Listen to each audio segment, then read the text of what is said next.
আচ্ছা, এই গাবটাকে কেন বিলাতি গাব বলা হয় কেউ কি জানেন? যদি জানেন অবশ্যই আমার কমেন্টে জানিয়ে যাবেন। কিন্তু এই 2-3টা গাব ঘরে পড়েছিল, এটার যে কত সুন্দর স্মেল, যারা জানে তারাই বলতে পারবে এটার স্মেলের কথা। এটা স্মেলের জন্য ঘরে থাকাই যাচ্ছিল না।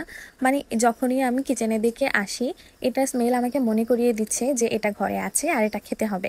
এই গাবটা কিন্তু কাঁচা অবস্থায়ও খাওয়া যায়। যাদের দাঁত এখনো শক্ত আছে তারা কিন্তু কাঁচা একবার ট্রাই করতে পারেন। একটু কষ টাইপের লাগে কিন্তু খেতে কিন্তু অনেক মজা। গাবের যে বিচিগুলো দেখছেন, এই বিচিগুলো কিন্তু খাওয়া যায়। আপনারা জানলে অনেকেই অবাক হবেন।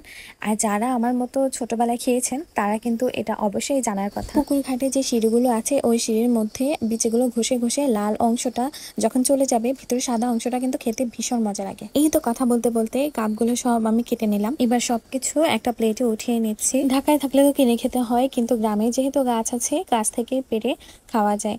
কিন্তু গ্রামেও বিক্রি হয়, যাদের গাছ নেই তারা কিন্তু কিনেই খায়। আমার মনে হয় না এটা কারো অপ্রিয় ফল হতে পারে। ভাই এত মজা! আমার অল্প সংখ্যক যারা ফলোয়ার আছেন তারা যেহেতু অনেক জেলার মিলিয়ে, তারা কিন্তু অবশ্যই এই ফলটার নাম জানিয়ে যাবেন আপনাদের এলাকায় কি নামে ডাকা হয়।